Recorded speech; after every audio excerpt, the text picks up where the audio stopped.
people he allowed to access that were in read-only mode. They couldn't change anything, and they work for Treasury. So not all of these lawsuits are going to be successful. And even the ones that have had preliminary, like, we do want to take a closer look, are not success on the merits cases. Having said all that, you're not surprised to hear President Trump's not afraid of this fight. Tremendous fraud, tremendous waste, and tremendous abuse, and theft, by the way. And the day you're not allowed to look for theft and fraud, etc., then we don't have much of a country. So no judge should frankly be allowed to make that kind of a decision. It's a disgrace. All right, well, that's Trump ripping on the judges. No one's surprised to hear that either. Joining me now on this and so much more, it's an NR day. Charles C.W. Cook, senior editor and host of the Charles C.W. Cook podcast, and Rich Lowry, editor-in-chief of National Review. You can find all of their work ad-free with an NR Plus membership, which I highly recommend. One of my favorite things to do in the morning is to go on my phone. I'm like doing my hair, or I'm doing my makeup, and I pull up an article, and they've got the wonderful read aloud feature, which very few websites have. I don't know why more people don't do it. It's a great feature, and the nice lady will read me my NR smart, fair and balanced news while I get other things done. Don't miss a moment. Subscribe to this show on YouTube and follow me on Insta, Facebook, and X. 4 years of crushing interest rates, runaway inflation, and reckless government spending. And who is paying the price? You are. You might have bills stacking up. You might have debt collectors on your back. You might barely be able to keep food on the table, and that's stressful. Done with debt can be a way out. These guys have developed a new aggressive strategy, many of them actually, designed to get you out of debt permanently without bankruptcy and without loans. Done with Debt will stand between you and your bill collectors. They can go head-to-head with their creditors, getting your balances reduced, your interest rates slashed, and penalties stopped. They create a plan to end your debt fast and put more cash in your pocket every month. And right now, Done with Debt is accepting new clients. But you need to act fast. Some of these credit relief programs expire. Before you make another payment, consider a visit to donewithdebt.com or call 1-888-322-1054 right now. Speak with one of their debt relief strategists for free. Go to donewithdebt.com. That's donewithdebt.com. Guys, great to see you. Thanks for having us. Okay, so I'm not saying it's impossible to have a constitutional crisis, but we are not there yet. Once Trump says, I refuse to obey the federal court order, we're closer. And certainly if we get to the point of the U.S. Supreme Court ordering him to do something or to stop doing something, and he refuses, we're there. But right now, we're nowhere near there. And the thing that is really galling, and I let me take it one at a time before I get to the really galling. I'm going to start with you on that piece, Rich. And I've been listening to some of your discussions with Andy on Trump's powers when it comes to money and the executive branch. But do you think we are now, as the media is telling us, at a constitutional crisis point? No, of course not. It's absurd to hear Democrats complaining about a hostile power grab of the executive branch by the chief executive, who is elected to be the chief executive, who is elected to administer his administration and has every right. Presidents have done this from time immemorial to have informal advisors or people close to him review how the government's working and advise them on it. Now, Elon Musk is a little bit more than that. He's an actual government employee, right? He's a special government employee. And it's more than just a think tank the way we thought maybe Doge would be. I mean, it's really an action squad that's going in and doing things. So the executive has a lot of discretion. He can fire people that he wants. He can redirect resources if Congress isn't very specific about how they're going to be spent, which applies to most of these U.S. AID funds. So, and as you point out, he's mostly being delayed, right? Congress is the courts are just looking at this, and we've all sort of now accepted like the Elon Musk pace of things. Like if it's delayed a week, it's a terrible defeat because everything needs to move fast. But in the scheme of things are still moving incredibly quickly, even with these little delays from the court. So you're right. If he defies a court order, we'll have a constitutional crisis. I don't see why he would feel compelled to do that. I think he should just fight this stuff out in the courts, and we will eventually have a big dispute over impoundment, because when Congress is not very specific, there's a lot of give in terms of how you spend the money, but whether you spend the money, that's a different question. And you got to spend a lot of it. You just can't zero it out when Congress has said, no, you're going to spend $40 billion. But Russ Vought and others have a theory that the Impoundment Act that Congress passed in the Watergate era is unconstitutional, and they want a test case to go challenge that. But that's, again, it's the tectonic plates of the two branches rubbing up against each other, and there's tension and there's give there, and you're going to need a determination by the courts on that eventually. But the idea that just we're in a constitutional crisis because some federal employee has been placed on leave and courts are examining whether the executive has that authority or not. He does, but that's not a constitutional crisis. No, it's not. One of the things that they're upset about is J.D. Vance issued a post on Sunday on X. Literally, it was a Twitter post, okay? It was an X post, and it reads as follows. If a judge tried to tell a general how to conduct a military operation, that would be illegal, which is correct. If a judge tried to command the attorney general in how to use her discretion as a prosecutor, that's also illegal. Judges are not allowed to control the executive's legitimate power. He's 100% right about all of that. But that's not the same thing as saying, and therefore we are going to defy the orders that have been issued against us. That's saying this initial order was wrong. We will appeal it and it will be overruled. We are going to win on our legal fight that the Democrats started. But that's not how it's being spun, Charlie. Let me play you a little montage. I played you some top Dems with the new line, which is very clearly a constitutional crisis to try to scare people. And naturally, the Democrat media is walking along in line. Watch. We are 3 weeks into the second Trump presidency, 3 weeks, and tonight there are warnings that the U.S. is dangerously close to a constitutional crisis. Constitutional law experts say this is the clearest sign that we might be creeping towards a constitutional crisis. Yeah. Some legal experts say our country could be headed toward a constitutional crisis. The warnings of a constitutional crisis just weeks into Trump's second term. So will the Trump administration comply with the courts, or will the president drive the nation full steam ahead into a constitutional crisis? I think he's causing a constitutional crisis intentionally. Your take on it, Charlie. Well, I don't think there's a constitutional crisis. If they ignore a court order, there might be, although there are a lot of checks and balances within our systems. That declaring anything a constitutional crisis at the first hurdle is often premature. The issue here in most of these cases is that a judge has indulged what David French used to call Trump law. In a sense, they've said the executive has these powers, but Trump's not allowed to exercise them. The way you deal with that as an administration is you take it to higher courts and you make your case. I think it might have been good politics if J.D. Vance had added one line at the end of his tweet saying, and we will win this at the Supreme Court. But not doing so doesn't constitute a constitutional crisis. I saw Sheldon Whitehouse, of all people, suggesting that criticizing the court system as J.D. Vance did is beyond the pale. Are you kidding me? This is a guy who has spent the last 5, 6, 7 years arguing that the Supreme Court is bought and paid for, is illegitimate, a member of a party that spent the Biden years contending that the Supreme Court was not, in fact, an equal branch of government, but was a stain on the system that could only be remedied by court packing. An idea so crazy that even Franklin Roosevelt was repudiated when he tried it in the 1930s. So as of yet, there is nothing that gets close to a constitutional crisis.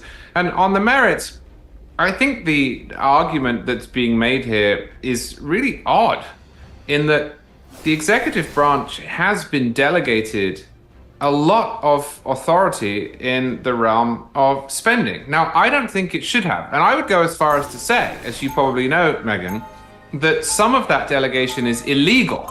I'm a non-delegator. I think the Supreme Court has allowed this to go too far. But it's been doing that since the 1930s. This did not start yesterday. If it was legitimate for Bill Clinton or George W. Bush or Barack Obama or Joe Biden to make spending decisions, not whether or not the money was allocated, not whether the department existed, but decisions within the department, then it is legitimate for Trump to do so. And all that's happened thus far is you've had essentially an audit where Elon Musk and others have looked through the spending under the supervision of the president, who is in charge of the executive branch, and said, here is what's being spent. There hasn't been an attempt to shut down or consolidate or move this agency. If there is, there will be a genuine constitutional question, and if the administration ignores the courts, maybe a constitutional crisis. But this just strikes me as being wildly premature. Okay, so there's so much misinformation being shoved down people's throats about this. It's quite galling. I want to stick on this question of constitutional crisis for a second, and then we've got to get to the Biden standard on what one may do when it comes to the U.S. Supreme Court, which I do believe is another favorite of yours, Charles C.W. Cook. So, Rich, let me give you another example of how this is being spun in the media. Last night there was a debate between the great Scott Jennings and the terrible Abby Phillips. It's just, I mean, talk about being out of your depth. I hate that show. I love Scott, but I hate that horrible. show. It's horrible. Whatever they're paying him, it's far too little. But here's an example of the media dialogue on this. With is you talking in these bizarre, broad generalities. It's not bizarre. Every single one of these cases deals with a discrete issue, okay? When the court says Congress, appropriated this money, you must unfreeze it while we litigate this, why can't Trump comply with that? So you're saying that a judge should decide how and when money is spent a judge is saying, for years, and not the president of the United States? Scott, let me explain You're a governor, a little bit more. Let me explain it a little bit more slowly. A judge is saying, you don't have to talk to me like that. Congress. I have a position on this, and you have an opinion. We can disagree. Yeah, but I'm saying, listen to me, because you're not listening, and you're making claims that are not connected to the facts. So while we litigate this, I'm a judge, and I'm in charge of the executive branch, and you're not. Forget it. So that gets to the question of whether the judge can force Trump to spend all the monies until he issues his ruling. And now we're getting a little closer to this federal district judge overstepping his bounds. I mean, for a week, sure, he can say that. I want to see it briefed. Send me your briefs. But this judge is not going to get away with slow rolling his opinion on this thing for the next year while this case plays out, potentially with discovery and so on, and effectively just undermine the president's power. No federal district judge is going to get away with that. Yeah, well, you go up and you appeal it. And just, Megan, one reason this is so absurd. Well, first of all, it's just another case, right, where they come up with a meme catchphrase that they repeat over and over again, and they hope they'll make reality, right? We saw this all during the campaign. Kamala Harris is joyful. Everyone says joy, and she's joyful, and you hope that actually will make her joyful, or people think she's joyful. Right, brat. Same thing here, constitutional crisis. It's the last 24 hours, the memo clearly went out, and everyone's saying constitutional crisis. But when they said that Trump was an existential threat to democracy for a year or two, I thought they were talking about he'd suspend congressional elections, he'd try to stay for a third term. It turns out just paring back foreign aid. that's the constitutional and offering a crisis. Buyout to federal employees, saying, I'll pay you a lot more than you otherwise could get.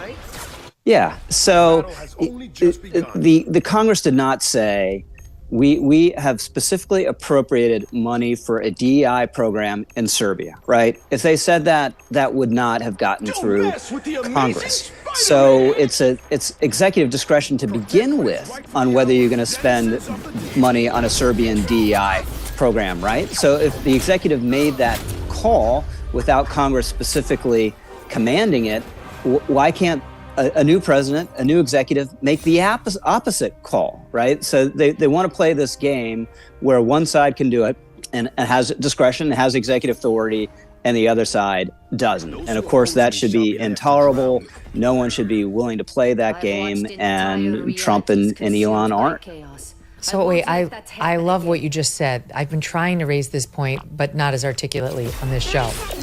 They're so focused on what's like the good programs, like the laudable, the noble programs that are being stopped. Like AIDS medication, if you listen to the Daily this morning, HIV medication to kids in Africa. They're relying on it. Now we're stopping it. Great. You can spend all day long highlighting that. What they don't highlight, and we'll get into the list, but is the absolute embarrassment of lists when it comes to what they used our money for that Trump is trying to stop while he figures out what the hell's going on. And the fact that it was their reckless spending, Rich, on causes that no one over here supports, right, that led to this crisis, that led to the next executive having to come in to say, hold on, I'm pressing pause on all of this because you people, the Democrats who controlled this group before me, have corrupted the program beyond recognition. No one's arguing really over HIV medication for children in Africa. If that's all USAID was doing, Trump would not have shut it down. But that's not what we have. I mean, the list of the opera in Ireland on trans issues, and I'll read you the list, but can you just spend one more minute on that? Like, they created this misuse of funds that's now being rectified by the guy who is in charge of the funds. Right, and he supposedly can't do anything about it, even though he was elected in part to roll back this sort of insanity that's infected our government. And just the left's idea, we all believe in promoting American ideals abroad, right? But they think our ideals are gender ideology and anti-racism and DEI. This goes to much more minor but important symbolic issue, whether we're going to fly any flag above our embassies and facilities overseas, except for the American flag. And they've flown all sorts of Black Lives Matter flags and various gay pride flags or versions of the gay pride flag, because they think that is what this country is about in some sense at its root, and it's just not. So I support funding, HIV medicines. It's good. It doesn't cost us very much, and it does help our image abroad. But the rest of this stuff is just total nonsense. It's poisonous. It's wrong. It creates the wrong image of America abroad. And again, unless Congress has specifically stipulated that this is what you're going to spend it on, Trump is fully within his rights saying, no, we're going to promote our image or help people in some other way. Now, again, I don't think he can just zero out USAID on his own. He's going to have to spend a lot of this money or most of it. But they're objecting to him redirecting money that he has a right to. Here are some of the examples that we pulled. And I hadn't heard of a lot of these. I mean, some have given snippets, but this is a pretty good list. 1.5 million to advance DEI in Serbia's workplaces and business communities. 1.5 million for DEI in Serbia. Serbia's got a lot bigger problems than its DEI. 70,000 for production of a DEI musical in Ireland. 2.5 million for electric vehicles in Vietnam. 47,000 for a transgender opera in Colombia. I'm sorry, but hard pass. A transgender opera in Colombia, almost 50 grand. 32,000 for a transgender comic book in Peru. What? 2 million for sex changes and LGBT activism in Guatemala. Sex changes in Guatemala. 6 million to fund tourism in Egypt. Hundreds of thousands of dollars for a nonprofit linked to designated terrorist organizations. Millions to EcoHealth Alliance. That's Peter Daszak's group that was funding gain-of-function research, including in the Wuhan lab with the bat lady that was directly connected to the research that led to the lab leak. Hundreds of thousands of meals that went to al-Qaeda-affiliated fighters in Syria. Funding to print personalized contraceptives in developing countries, like Megan, diaphragm. Cool. like, what's that? Who wants that? Okay. Hundreds of millions to fund canals, farming equipment, and fertilizer to support poppy cultivation and heroin production in Afghanistan. 2 million for Moroccan pottery classes. Trade assistance to Ukraine that paid for models to take trips to New York City and London Fashion Week. 2 million promoting tourism to Lebanon, a nation our State Department warns against traveling to due to crime, terrorism, kidnapping, and unexploded landmines. But at the same time, we're giving them $2 million to promote tourism there, $20 million to create a Sesame Street in Iraq, and more than $9 million to feed civilians in Syria, which ended up in the hands of violent terrorists, including an affiliate of Al-Qaeda, which wants to kill us. That's just today's list. And so, and the Democrats' position is you can't tell the president of the United States that he can pause that. He must continue funding it, and he has to continue funding it right now. And if this federal judge says, yeah, continue funding it, that it will be a constitutional crisis if Donald Trump does anything other than fund it, Charles. If you read the law, you won't find any of the items that you just read out. The USAID program was started in the 60s by John F. Kennedy as an executive order. It then existed for 37 years, and eventually Congress got around to writing a law that codified it in 1998. Now, that law has certain parameters. The president can't use it, for example, to invade France. He can't use it to build wind turbines in North Dakota. But it doesn't contain any of the provisions that you just outlined. Those are discretionary. Now, again, I don't think they should be. I would like Congress to pass laws with bullet points in them that allocated down to the minute level all of the funds that it wants to spend. I think Congress has got out of the habit of doing this. I think Congress has started to write the president shall, or in the judgment of the secretary, or in the opinion of the agency, and all of that.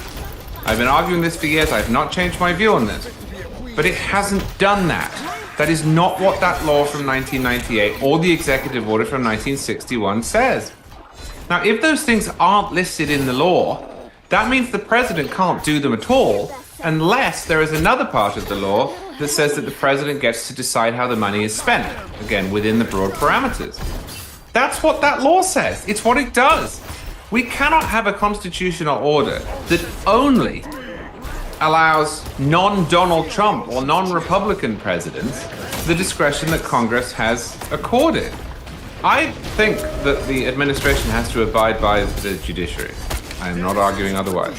But insofar as there is a proximate cause of any constitutional tension at the moment, it is from judges who are ruling that the President of the United States is unable to exercise the discretion that Congress has granted him. That's the root problem. Now, yeah, they have to wait. They have to elevate this up the chain. I think they're not going to like the results when the Supreme Court finally looks at this, which I hope is sooner rather than later. But for now, the problem here is not the president. It is the other entities that are trying to tell him what to do. And one final thing on this.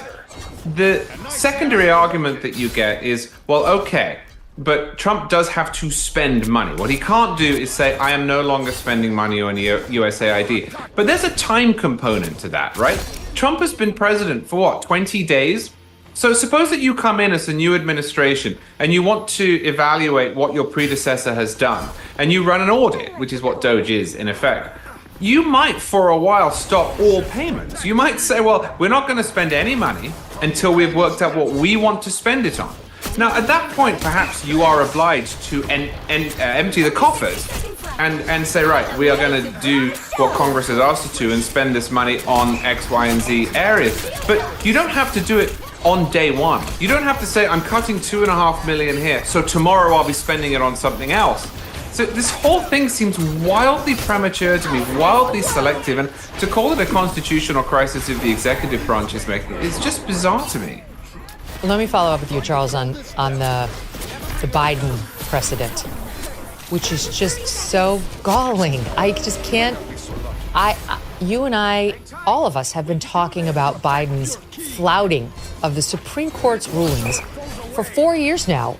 I had a debate with Bill Maher on a week before the election over this, when he tried to tell me Trump was going to ignore the Constitution and it was lawless. And I was like, what about your guy? He didn't know anything about it. He kind of rolled his eyes at it. I just went back just for kicks. We played you the soundbite of, Biden joking about how the Supreme Court didn't stop me, bragging, I should say, not joking, boasting about how the Supreme Court didn't stop me. But it wasn't just with respect to student loans. It also was with respect to, I always call it the rent abatement program, but it was the eviction moratorium program, where basically what happened was the feds tried to tell local landlords they couldn't evict people who didn't pay their rents during COVID. And there was a question about whether the feds could do that. And the Supreme Court said they can't. They cannot do that. That's not okay. And Biden didn't listen to them and then bragged about how he didn't listen to them and was, in another instance, they're really proud about how he really didn't give a damn what the Supreme Court said. Not to mention the 28th Amendment by tweet, which he tried to do the days before he got out of office. These same Democrats were not, I don't have a montage of them there, Charles, saying constitutional crisis, because it didn't happen. No, they completely ignored it. Biden did two things that were bad in this area. The first thing he did was manipulate the courts at best and ignore them at worst. You mentioned the eviction moratorium. You go back and you look prior to the announcement of the continuation of the eviction moratorium, which seems to have been the product of Cori Bush lying down outside the Capitol and crying. Quite literally, that seems to have been what turned the tide. The Biden administration said over and over again that it could not do it. There are great quotes about this from Biden himself, where he says, "We've crossed the T's and dotted the I's. I've had my guys check it 3-4 times. We don't have the authority." They already had at that point a memorandum from Justice Kavanaugh in which he said that Congress would have to authorize it further. And they did it anyway. And they told Philip Wegman, Biden himself told Philip Wegman that he was doing it because it might take time to litigate and therefore he could at least buy people a month or so. That is a flagrant violation of the court order, and he went into it knowing what he was doing was illegal. That was awful. Another example of that was the OSHA regulation, the vaccine mandate for large companies. He knew that was illegal. Jen Psaki told the press corps that they couldn't do it 6 months before he did it. With the student loan thing, you had a slight wrinkle, which was that Joe Biden was desperate to persuade the public that he was violating the law, even though he wasn't. He had violated the law with his order. He knew when he issued his student loan executive order that it was illegal because everyone knew that it was illegal. Nancy Pelosi had said a year before that the president did not have the authority to do it. Donald Trump's education department had said at the end of his first term that the executive branch did not have the authority to do it. Every expert who had weighed in had told him, "You're not allowed to do this." He did it anyway. That is a massive violation of his oath of office. He then gets his order struck down by the Supreme Court. He moves to two different maneuvers. It wasn't that he kept doing the one that had been struck down. He moved to two different ones that never got looked at by the courts because they were too long, and then he ran out of time. But he told everyone that he was ignoring the court. In other words, Biden wanted the American public to believe that he had ignored a court order, which is 100 times worse than what J.D. Vance said. I think J.D. Vance should have said that we won't ignore the court, or we'll take it to the Supreme Court, or we're right on the merits and we don't mind litigating it, although it's annoying. He didn't do that. Fine. But Biden did something much, much worse. He wanted Americans to believe that he was ignoring the court. All of those clips that you played leave the average person with the impression that Biden was telling the Supreme Court, as Andrew Jackson famously did, now go enforce it. Well, that wasn't quite what happened, but that is so cancerous for our political system. So for the same people who not only indulged that, but cheered it on, go look at the clips of Democrats talking about the student loan case. Go look at the video of Bernie Sanders and Joe Biden making their argument for it. Go look at Chuck Schumer talking about it, Elizabeth Warren talking about it. For those people to have ignored it and then cheered it on, to say that J.D. Vance criticizing a judge has created a constitutional crisis is just too cynical for words.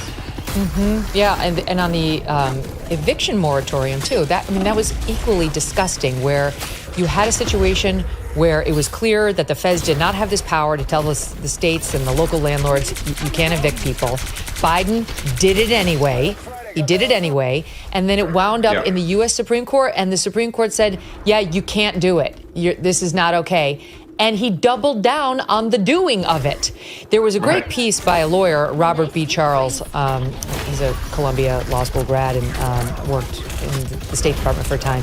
And I pulled it. It was very well done. And he writes in part in this piece, that Biden, after that Supreme Court ruling, was in a political quandary. Legally, Biden, his White House counsel, and every Democrat on the Hill knew that an executive extension of this eviction moratorium was illegal. Worse, unconstitutional. Incredibly, they did it anyway. And he goes on to say, all of this is more significant than even meets the eye. If the Biden White House can knowingly promote a direct slap in the face of the U.S. Supreme Court, brazenly ignore prevailing law, violate presumptive states' rights, the Constitution's text, and an express Supreme Court ruling, where are the limits? What are the clear parameters? What will they not do? Those are just two examples of him ignoring the highest court in the land, Rich. So it's really hard to get super exercised over the left's argument now, which appears, if you want to talk about flouting court orders, to boil down to an ambiguous J.D. Vance tweet and in this one case of resuming federal payments to workers, to federal programs, saying we did resume some, but not all. And the court saying, that's not good enough. You didn't resume anything. You just left the others in progress, and you have to let them all go in progress. That's really where we are on that one case. It's amazing that they want us to now need the vapors over this. Yeah, so we didn't hear a peep about the Biden stuff. And as you alluded to with Bill Maher, I think a lot of progressives weren't even aware. It didn't even enter their ken because they, in their information silo. He rolled his eyes at me. He thought I was being hysterical, Rich. Sorry, keep going. Right. Yeah. No one had ever even brought it up. And both Obama with DACA and here with Nancy Pelosi, you had the president himself or high-level Democrats say, no, of course he doesn't have that authority. Repeatedly, over and over again. No, we can't do that. And then turning around and actually doing it, which is a pretty good tell that you don't have the authority to do it. Here, if you had asked Donald Trump prior to him taking office second term, can you fire people? He'd say, yeah. Can you review government programs to see if they're in keeping with your priorities and whether they're wasteful or not? He would have said, yeah, right? And can you redirect money in keeping with your priorities? He would have said, yeah, he legitimately thinks he has this authority for legitimate reasons. So on top of everything else, what Trump is doing is less cynical than what we saw from Barack Obama and Joe Biden. Here's the other thing. We didn't even talk about what the left was saying after the affirmative action ruling about college campuses, right? Where the Supreme Court struck it down and said you can no longer use affirmative action. And you tell me whether the left has been complying with that order. It's a joke. Of course they haven't been, and we all know they haven't been. They actually tried in the wake of that order at these college campuses to require video submissions of people's essays. Right. Well, okay, we're no longer asking you to check the box on your race.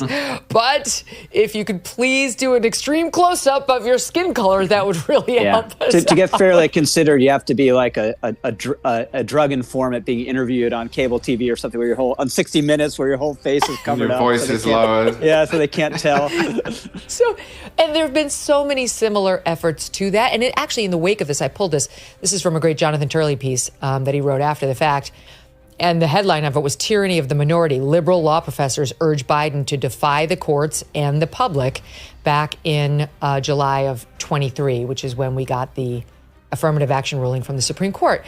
And he points out that there were these two law professors, Harvard law professor Mark Tushnet, San Francisco State University political scientist Aaron Belkin, calling upon President Joe Biden to defy rulings of the Supreme Court that he considers mistaken in the name of popular constitutionalism. Thus, in light of the court's bar on the use of race in college admissions, they argue that Biden should just continue to follow his own constitutional interpretation. Weirdly, The New York Times, after it had its big piece about how we're in a constitutional crisis, citing Erwin Chemerinsky out at University of Berkeley Law School, saying he's defying court orders and that, like, this is it. Really, they didn't have the opposing view from their old pals Aaron Belkin and Mark Tushnet, saying, actually, the high court or the president does have the ability to defy rulings of the Supreme Court that he considers mistaken in the name of popular constitutionalism.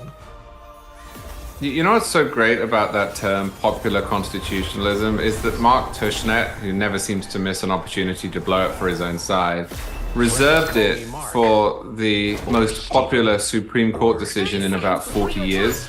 Right. In other words, he said that Joe Biden ought to channel the popular will to ignore a decision that was favored by 80% of Americans, by 65% of Democrats. And it's just perfect, isn't it? I of course, don't want any president to ignore any Supreme Court decision, in part because one of the great virtues of the Constitution is that it protects minority rights. That's the point in it. You want to have decisions that defend, say, the free speech rights of people who everyone thinks are just awful. If you don't, there's no point in the First Amendment. Same with religion and so on. But really, that's your popular constitutionalism, is getting rid of a Supreme Court decision that everyone likes. And it just shows how completely incoherent they are with their language. They have decided at some point in time that they are on the side of the angels and they're on the side of democracy and that they are popular and that they are constitutional and therefore everything they do must be those things. And so they've started to say, well, what Trump is doing is undemocratic. Well, not really. He won the popular vote. They said Joe Biden should engage in popular constitutionalism, which just means doing what a minority of law professors wanted him to do. And now they're talking about the bureaucracy and the money that it spends on foreign aid projects that are generally pretty unpopular. That doesn't change the legality of it, but it's true, as if this is some great attack on the will of the people. They talk about Elon Musk as if he's unelected, which he is, but so are the other 2.4 million government employees in Washington, D.C., excluding the military and the post office. So I never quite know what it is that they mean, other than this is what I want. And the best example of this was the American Bar Association, which came out this morning and used the words rule of law at every juncture in its missive to mean what we at the American Bar Association like. And it makes it very difficult to actually interrogate what the law says, which really, really matters. The numbers, by the way, so just the juxtaposition. Yes, the country overwhelmingly favored getting rid of affirmative action, which in its last vestiges, which were at the college admissions level. And yet they wrote about popular constitutionalism as though that would support undermining that Supreme Court ruling, which was so favored. Right. It's not popular or constitutionalism. Exactly, neither one. And now you look at what Trump is doing, and he said to Bret Baier the other night, I ran on this, sorry people don't like what I'm doing with the bureaucrats and the spending, but I ran on this, and he's absolutely right. And the latest poll, okay, listen to this. This is from CBS News that gave him a 53% approval rating 3 weeks into his second term, which is just amazing. 53% is very high for President Trump. He's never been that high. And the highest, among the highest approval ratings are with ages 18 to 29. He's up 10 approval over disapproval with the young people because they know the system doesn't work for them. They don't feel optimistic about their future. And so he's up 10 with that group. He's up 4 with 30 to 44. And he's up 12 with ages 45 to 64, up 12 points. Boomers, he's even, 50-50. But the approval numbers are very interesting because they asked, is Trump doing more than he was expected to or less than he's expected to?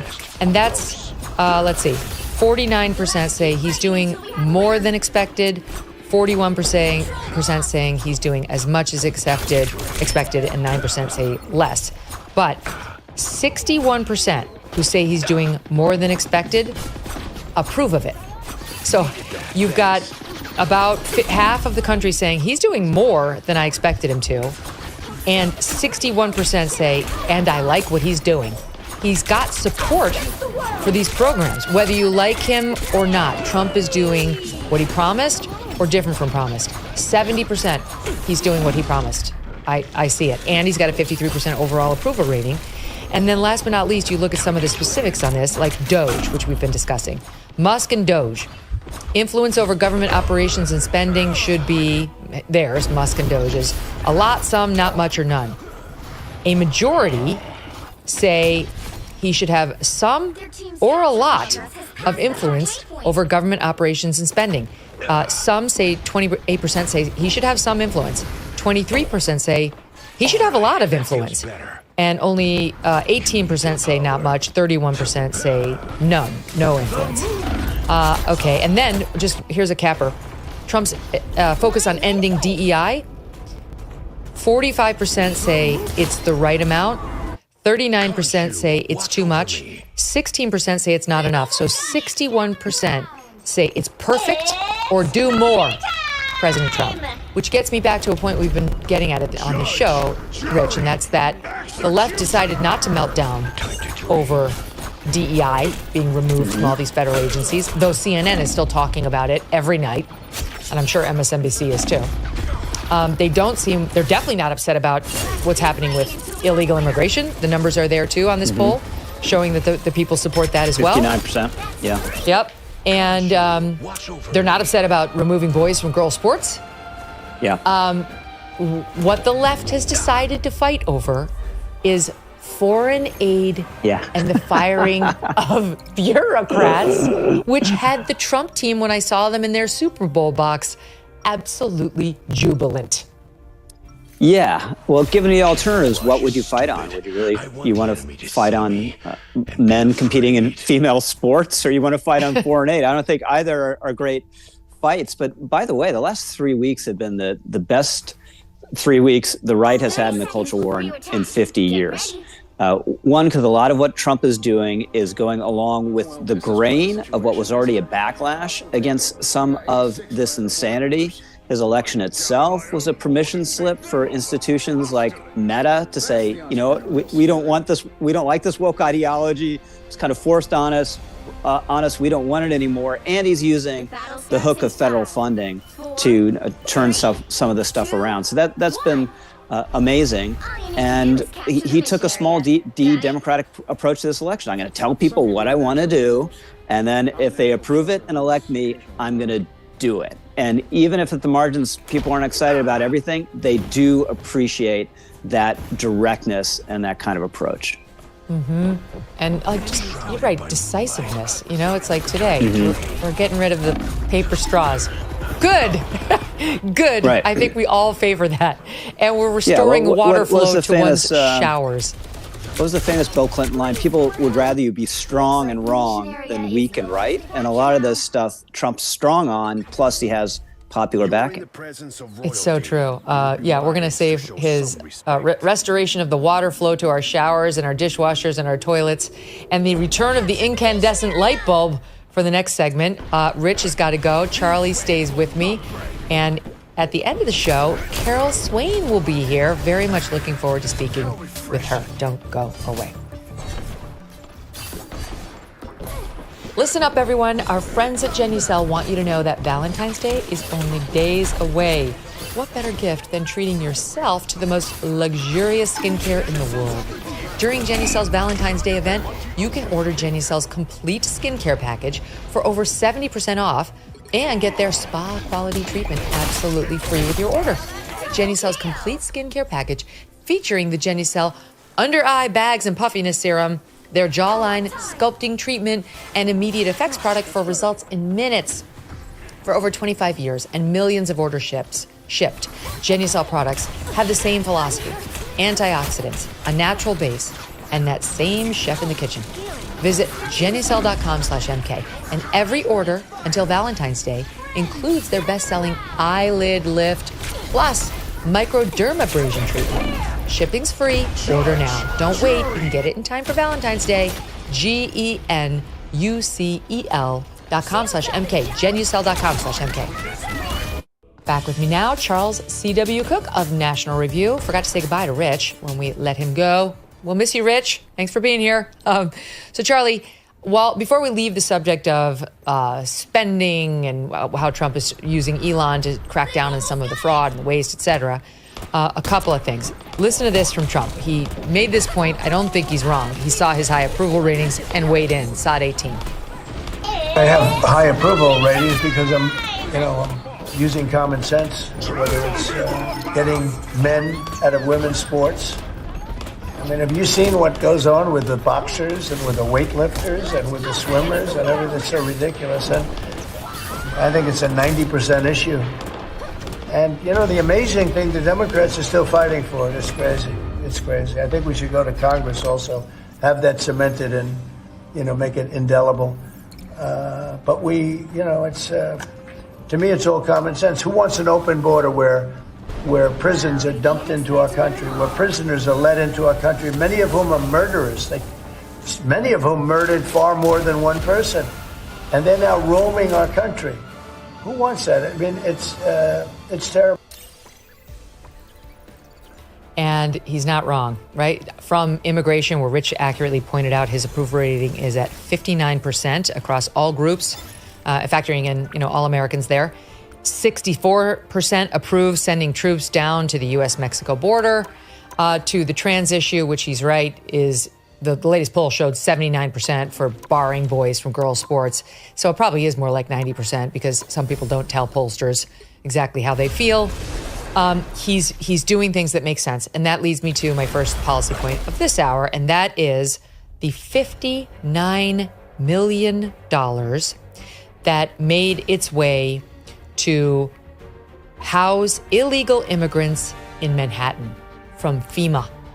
So FEMA sent almost $60 million of taxpayer money last week to New York to house illegals here at nice hotels like the Roosevelt Hotel, which is on the Upper West Side of Manhattan, where back when I was free during the days, we would go do yoga. It was a nice life, I have to be honest. I do the yoga in the morning, and then we'd go meet for coffee, all these Upper West Side moms. Absolutely lovely. Today, you wouldn't be caught dead near there. You certainly wouldn't be popping in for coffee. It's all illegals, hanging out in the lobby, staying there on taxpayer dimes. So notwithstanding the Trump order not to do that, there were some top administrators at FEMA who did that, and they've just been fired. This is actually from a National Review article that was posted today, I think, talking about how DHS, which oversees FEMA, is now, demanded an investigation into this, saying that the individuals who did this circumvented leadership, unilaterally made this payment, and that they will be fired, that money, quote, is meant for American disaster relief. This is actually quoting Elon Musk. And instead is being spent on high-end hotels for illegals. A clawback demand will be made today to recoup those funds. President Trump signed an EO during his first week to create a council to review FEMA operations and root out political bias. The Daily Mail reporting this morning that the woman who did it, and I think the 3 aides working for her who made it happen, have now all been fired. But that's direct insubordination, and it's a lot of money, and it makes complete sense for Trump to say, we're not using FEMA relief aids while people in North Carolina are suffering to house illegals in Manhattan. It's funny you mentioned your experience with the Roosevelt. The Roosevelt's actually where I took my wife for a drink at the bar on our first date. Yes, it's got a good bar. I used to stay there. Yeah, and I used to stay there when I would go to New York for TV or other events. I think my sister stayed there before my wedding. So it really is astonishing as someone who, like you, was used to that being a hotel, and a nice-ish hotel too, with a good bar, to see it now as a repository of illegal immigrants. So you mentioned the popularity of some of Trump's early actions. As a rule, I don't like it in politics when people use the phrase common sense, because they're often trying to steal a base and pretend that their personal politics are common sense and their opponents aren't. But really, there are so many things on which the Democrats have inexplicably ceded ground that are actual common sense. I mean, we disagree on lots of things in this country, which is why we have 2 political parties and why we have elections and we have debates and so forth. And a lot of those things aren't going to go away because they're just the product of different philosophies. But then there are the things that you just described. I mean, earlier, all of that spending on foreign aid that I think 90% of people would think sounded crazy. Men in women's sports, spending $59 million to put up illegal immigrants in hotels. There's a suicidal instinct in the current Democratic Party that has created this opening, and Trump has just walked into it, and he's benefiting from it. On the specific FEMA point with the Roosevelt Hotel, that is a perfect example of how many people in the bureaucracy have come to see themselves.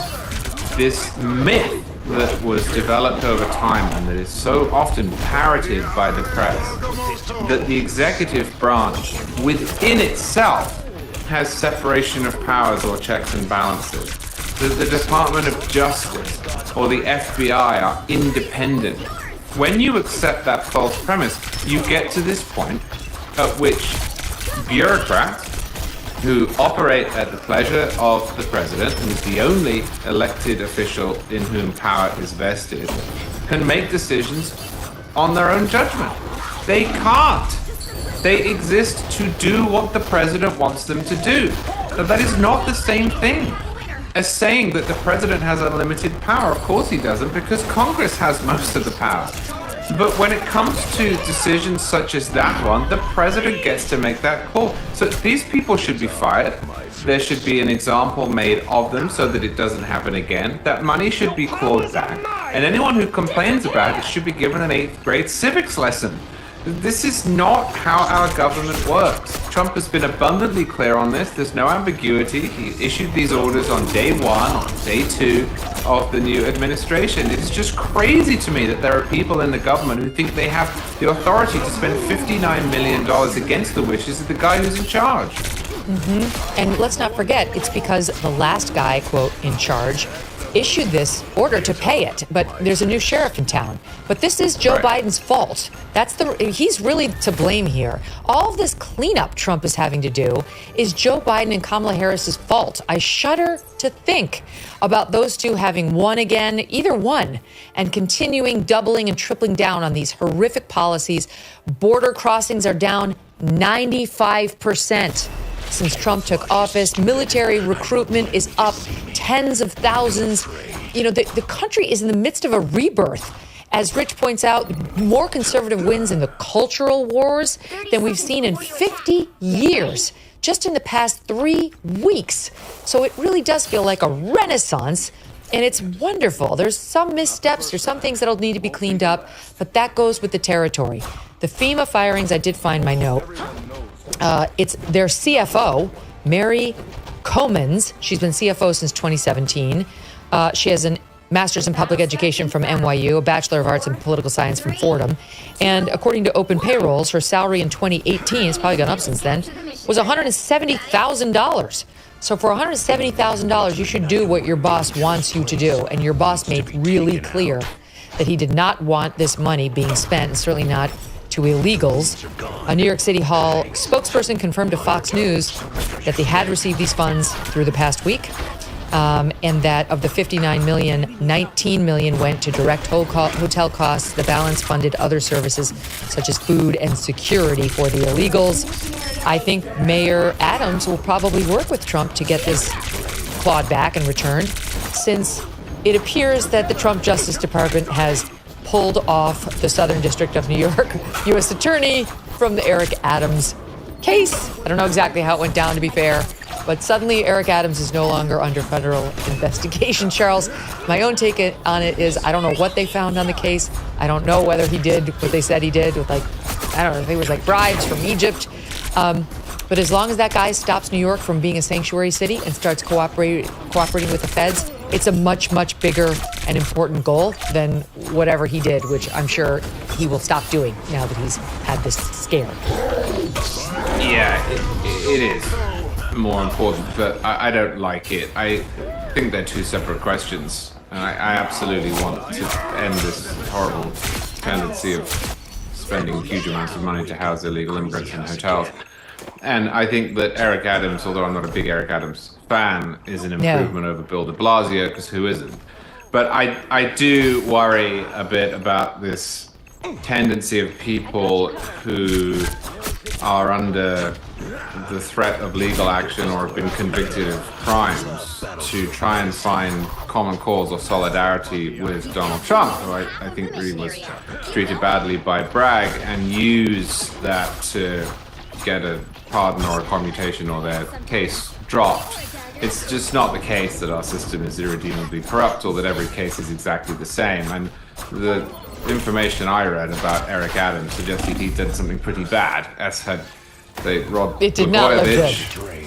No, and we've seen a bunch of these. I mean, Rod Blagojevich just got his full pardon. And what was the first thing that Bob Menendez, the New Jersey senator, who also committed terrible crimes, said once he was sentenced to 11 years in jail? He said, "Now I understand how Donald Trump feels." Like, come on, dude. You did it. You took money. It was so brazen. Practically on Tom Goldstein of SCOTUS blog, which we all went to. I'm sure you went to SCOTUS blog. He's definitely a leftist. But then suddenly in November, while he knew, but we didn't, that he was under investigation for allegedly not paying millions in taxes. He was like this prolific gambler, winning $29 million in one poker game. While he's arguing before the Supreme Court, he's being investigated by the feds and taking out mortgages without revealing his massive debts from these poker matches. Those are the allegations. He denies them. But so he's always a leftist. And then suddenly, he knows he's under investigation, but we don't. This past November, after Trump won and became the next, the president-elect, he does a whole piece on how we really should abandon all the lawfare. I mean, just all the charges against Trump should go away. It's what's fair. It's like, Tom, we're on to you. Right. So I don't like that, and I don't like how susceptible to it Donald Trump seems to be. But sure, I mean, if we're separating those questions out, Eric Adams is preferable to Bill de Blasio, and insofar as the new administration can work with municipalities and states to stop this, that's good. What is, I think, fundamentally important here is that the bureaucracy responds within the law to the president's instructions. And we're seeing a whole bunch of signs already that it's not. And that is an attack on democracy. The left talks a great deal about democracy. Sometimes I agree with him. As your listeners know, I didn't vote for Trump because of how he behaved in 2020. But democracy does not mean things progressives like. There are consequences to Trump's having won. He gets to run the executive branch. And this is an example of him running the executive branch. So I just despair when I read about this, because what you're essentially defending, if you defend those employees who sent this money, is there being some fourth branch of government out there that is accountable to nobody and that is spending your money as a taxpayer based on its own preferences. Right, but they think that's democracy. That's literally the opposite of it. Right. Yes. By the way, my team just sent me an update on Tom Goldstein. Steve, do me a favor, find the episode number that we talked about this case in so I can refer back to the audience. It's a great case. Most people never heard of Tom Goldstein, but he's one of the most respected members of the Supreme Court bar, which is its own special bar. To get into, you have to get into it before you can have an argument before the Supreme Court. And one of the most successful lawyers in front of the Supreme Court, and ran this very popular blog called SCOTUS blog. And then this shocking story comes out about all the alleged crimes he was committing while showing up at the Supreme Court to argue some of the biggest cases that we've covered over the past 5-6 years. I mean, talk about being able to handle massive amounts of stress. Litigation is stressful, Charles, at any level. But when you're arguing in front of the Supreme Court and the feds are breathing down your neck and you think you're going to be charged with federal crimes, that guy's got a steel of spine. I don't admire him. I'm just saying that the dynamic, it's made for a movie. Anyway, Reuters reporting today that he has just been arrested and detained after a judge in Maryland said he violated the terms of his pretrial release. He'd been out on bail because he was a flight risk, saying he may not remain free any longer. The prosecutors said he transferred millions of dollars in cryptocurrency assets using accounts he concealed from the court. We have no idea who we are trusting out there in the public eye. I'm here to tell you, Ain't no felonies associated with yours truly, and I feel like I can say the same on Charles's behalf. We've all committed crimes. Charles points this out all the time. You commit many every day or week or month, like given the number of laws there are, but I'm feeling good against the felonies. He argued more than 40 Supreme Court cases before retiring in 2023. And then he was indicted last month on 22 counts of tax evasion and other tax crimes. The indictment said he won and lost millions of dollars in individual poker matches and made improper payments through his law firm to cover the debts. He pleaded not guilty and did have bail. But now they allege that he has received more than $8 million in cryptocurrency and sent more than $6 million in cryptocurrency over the last... sent more of it, like to some accounts that were not disclosed, over the last 5 days. He was obligated to disclose all of this to the court. He did not. They argued that this strongly suggests he is preparing to offshore his assets and flee. They also allege that he tried to stop a potential witness who knew about his personal and law firm finances from cooperating with the investigation by offering things of value, including crypto. The episode is number 985. It's in the middle of it, and we spent about a half an hour. Well worth your time. It's crazy. Trust no one, Charles. Trust no one. Wow, my life is so boring compared to that. I've never done that. Poker? I have to say. No, I mean you can't see it, but if you look to my left is my desk, and I've got all my 1099s on there, my W-2s, and doing my taxes. And it never occurred to me to send that cash out into Bitcoin as the precursor to leaving the country and maybe a non-extradition nation and fleeing federal oversight. Never occurred to me. Maybe I should up my ambition. Part of the story to me is just like, I really think he must be, if this is true, it takes a sociopath to do this. Somebody who's like somehow divorced from emotions. Yeah, I mean, I do think that when you're evaluating whether or not someone is a flight risk, just the fact of them being an extremely high-stakes gambler probably bolsters the chances that they are.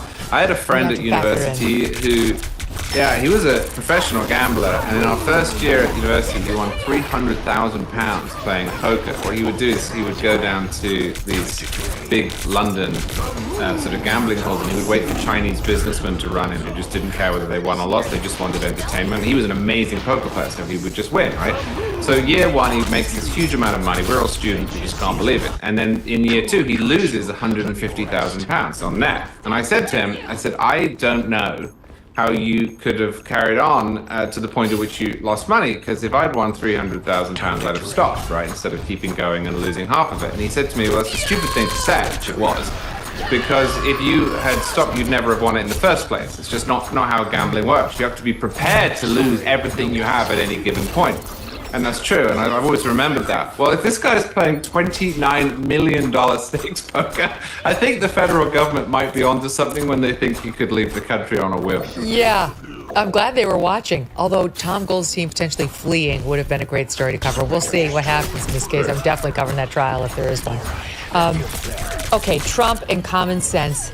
How about the return of water flow, plastic straws, and the incandescent light bulb, which we all love. The lighting is so much nicer. They've improved the LED. I will admit it's gotten a little better, but nothing compares to the incandescent. Trump declared all of this via executive order and tweet, and actually doubled down on the plastic straws as only Trump can. Listen to SOT 17. We're going back to plastic straws. These things don't work. I've had them many times, and on occasion they break. They explode. If something's hot, they don't last very long, like a matter of minutes, sometimes a matter of seconds. It's a ridiculous situation. So we're going back to plastic straws. Back to plastic, because he says in his EO, an irrational campaign against plastic straws has resulted in major cities, states, and businesses banning their use, etc. And it is therefore the policy of the U.S. to end the use of paper straws. Want this to happen nationwide. And then he moves on to say he's instructing Secretary Lee Zeldin to immediately go back to my environmental orders, EPA administrator or secretary, which were terminated by Crooked Joe on water standards and flow pertaining to sinks, showers, toilets, washing machines, dishwashers, etc., and to likewise go back to the common sense standards on light bulbs that were put in place by the Trump administration but terminated by Crooked Joe. I look forward to signing these orders. Thank you. Your thoughts? Well, first off, it is completely insane that the federal government gets to tell us what straws and light bulbs and shower heads that we can use. This should never have happened. But it did take that power and then it delegated that power to the president. So he's completely within his rights to do this. I think it will be wildly popular. The most annoying argument that I've seen against this from the left is, why is he focusing on this? Why, when there are so many issues, is he worrying about straws? Which is a silly question. Why did you worry about it in the first place, such that he had to reverse it? You can't have it both ways. If it doesn't matter what straws people use, or what light bulbs people have, or what shower heads or dishwashers people are allowed to buy, then you should never have started issuing executive orders and agency rules in the first instance. You can't blame the guy who, with the backing of the public, comes in and reverses your rules and then say, it's so weird, why does he care about that? And that is, of course, what they've done across a whole bunch of issues. What they did with the trans issue as well. We had 2,500 years of sports in which men and women were not regarded as the same thing, in which the risks were understood. The left came in and said, hey, maybe men should be playing in women's sports, and anyone who disagrees with a bigot. People stood up and said, I don't think that's a very good idea. And they said, why do you care, you weirdo? It's just so cynical. So, this would never have happened if they hadn't tried to regulate this in the first instance. So to go after Trump and say, why isn't he worrying about bigger issues is I think, is really unfair. This is something that people are annoyed by because of over-government.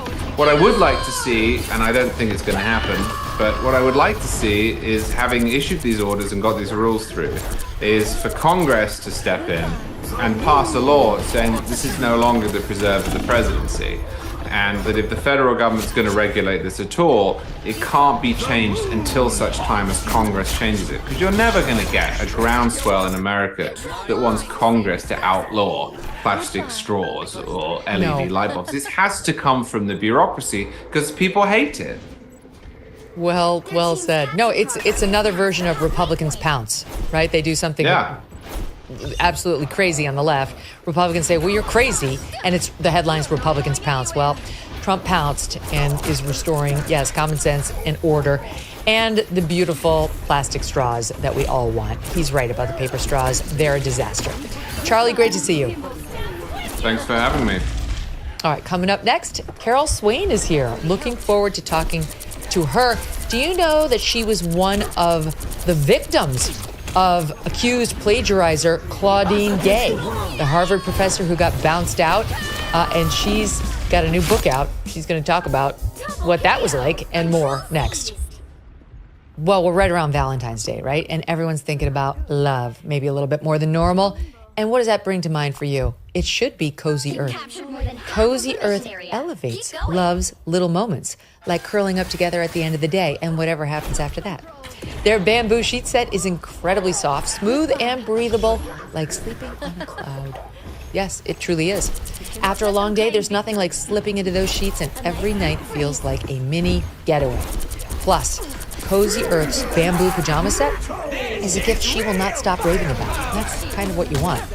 These are the kind of pajamas she never wants to take off, but she might. Perfect for lazy mornings or winding down together after a long day. And don't forget him. Ladies, don't forget him.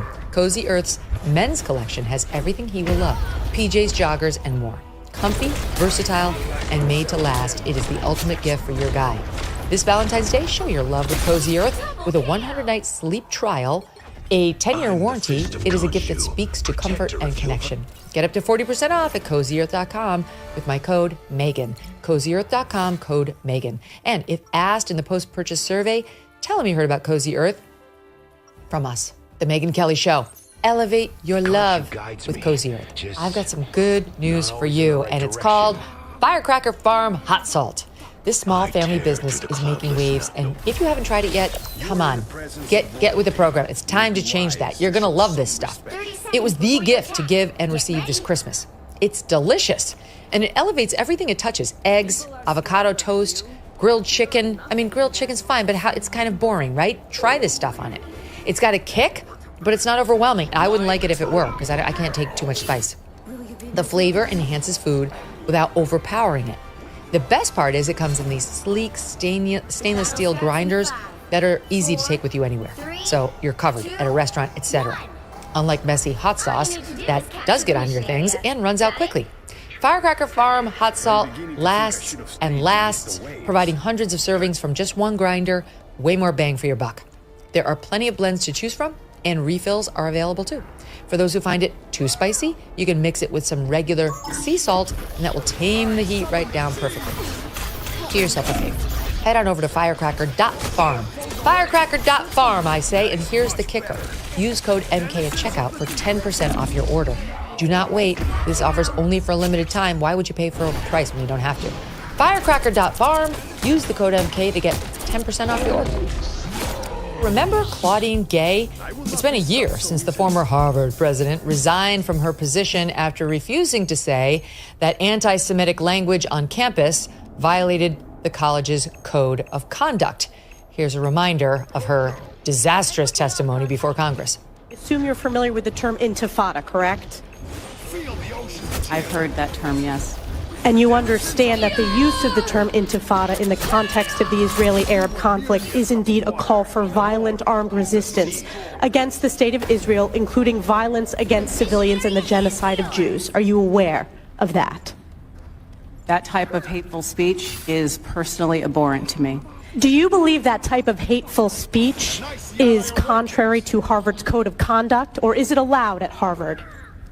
It is at odds with the values of Harvard. Can you not say here that it is against the code of conduct at Harvard? We embrace a commitment to free expression, even of views that are objectionable, offensive, hateful.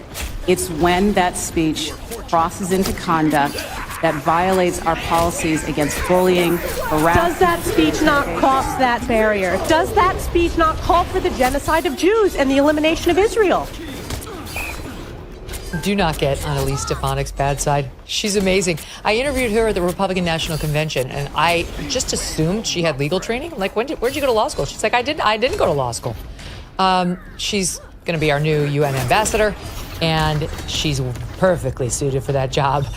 In addition to Claudine Gay's problems responding to those questions on Capitol Hill, she was accused of serial plagiarism, which really kind of was the death knell, put the nail in the coffin. And one of the authors that she is accused of plagiarizing is with me today.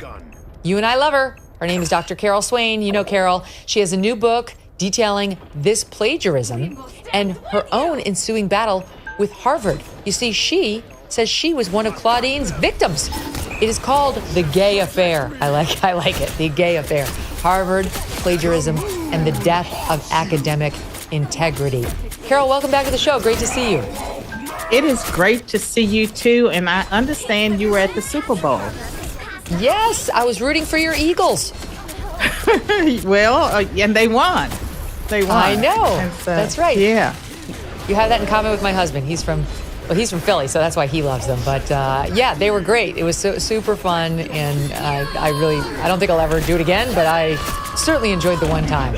So you've spent a lifetime in academics. When you came on before, we detailed your rise, at the most elite institutions like Vanderbilt. And you have to, if you're going to go that route, write a lot. You have to get published, which you did. And so how did you find out that somebody else who's gotten published, though not as prolifically as you have, did it in part by allegedly copying and stealing your ideas and words? And that would be Claudine Gay, the one-time president of Harvard. Yes, and before I was at Vanderbilt, I was tenured at Princeton, early tenure, and my prize-winning first book, Black Faces, Black Interests, The Representation of African Americans in Congress, was the book that was plagiarized. And I found out, along with the rest of the world, on December 10th, 2023, when Dr. Art Laffer gave me a phone call and asked if I had heard that the president of Harvard University had been accused of plagiarizing her dissertation. And then he said, guess who she plagiarized? You. And so he referred me to Christopher Rufo's X page, Twitter, And I went there, I saw the article, and then I started getting phone calls, and I read the work. First, I was, shocked. It happened 26 years earlier. Then I was deeply sad because she's a black woman, I'm a black woman, and I didn't think it was a good look for black women.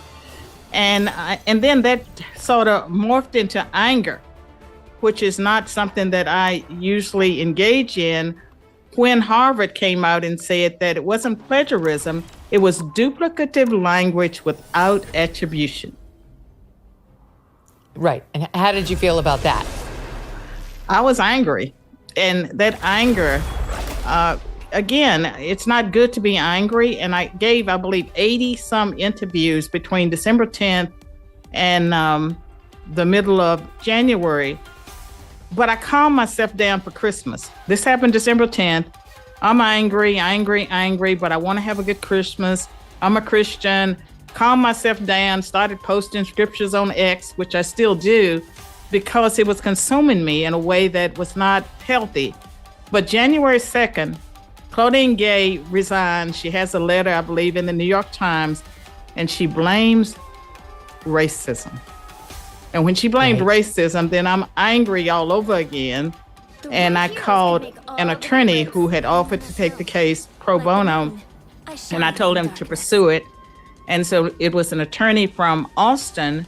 And then later I moved from him to a paid legal team. And during all of this, Claudine Gay never reached out to me. I had heard of her while I was at Princeton. I was a hot shot when I was hired, and I got early tenure, got it in 3 years. First book, 3 national prizes. It's been cited by the U.S. Supreme Court. But I started questioning affirmative action in the mid-1990s, and that was not popular with the people who had loved me for my first book. And that was interesting how quickly you can fall out of favor. But I started falling out of favor, and it felt to me that Claudine Gay was being thrown up to me, this brilliant black woman from Harvard University. And I was not interested that much in what she was doing, and my work moved in a different direction. I had been a congressional scholar, that was how I was tenured, but then I got interested in affirmative action and white nationalism and other issues. So I wasn't paying attention. I stopped attending the conferences. So it was a shock to me to find out that Claudine Gay had sort of built her early career around the theses and arguments of black faces, black interests.